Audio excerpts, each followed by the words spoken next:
What's up, guys? Welcome back to Go-To Coasters, and today's coaster review is of Steel Vengeance at Cedar Point. I'm going to be doing a coaster review series. I don't know how many I'm going to do, but I'm going to try to do as many as I can. So we're going to start off with my favorite coaster currently, Steel Vengeance, the RMC Hybrid at Cedar Point, my home park. So this is just an amazing ride. It opened in 2018. It's got a height of 205 feet, got a top speed of around 74 miles per hour, got 4 inversions, and it has the most airtime moments out of any coaster in the entire world, which is insane, and it's definitely an airtime machine to say the least. It's just airtime hill after airtime hill, throw an inversion in there. It is just amazing ride.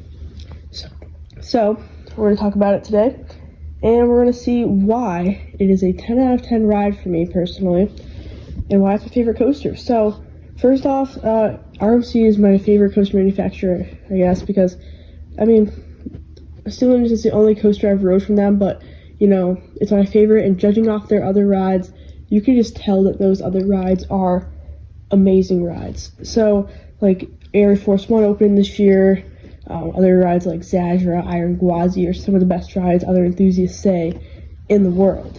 So, anyhow, Steel Vengeance is in the back of Frontier Town. It's a redone version of the old wooden coaster in the park, Mean Streak. So what RMC does is they take old wooden coasters, put steel track on it, and just make it amazing. They just, they use the same structure, but they put steel track, add inversions, add airtime hills, make it taller, make it longer. It is just a great concept, and that's what makes RMC so successful. I just really think that's why they're the best coaster manufacturer, and that's how they made my favorite coaster. So Steel Vengeance is was the first hyper hybrid. There's now 2 others, Cedar and Iron Gwazi, but it's still very tall. It's got a 90-degree drop. Some of my favorite elements on the ride, definitely the drop, the outer bank, the first inversion, second inversion, the hill after the first drop, that's really good too. Get some nice whip on that. The final 4 bunny hills of the ride, and yeah, all the elements are good, but let's talk about the only part of the ride that I dislike, and that's the mid-course brake run. So there is sometimes when I have rode it, the mid-course was off, but sometimes it's on. Depending if it's on or off, if it's on, it does slow the ride down a bit, but you still go pretty fast for that second half.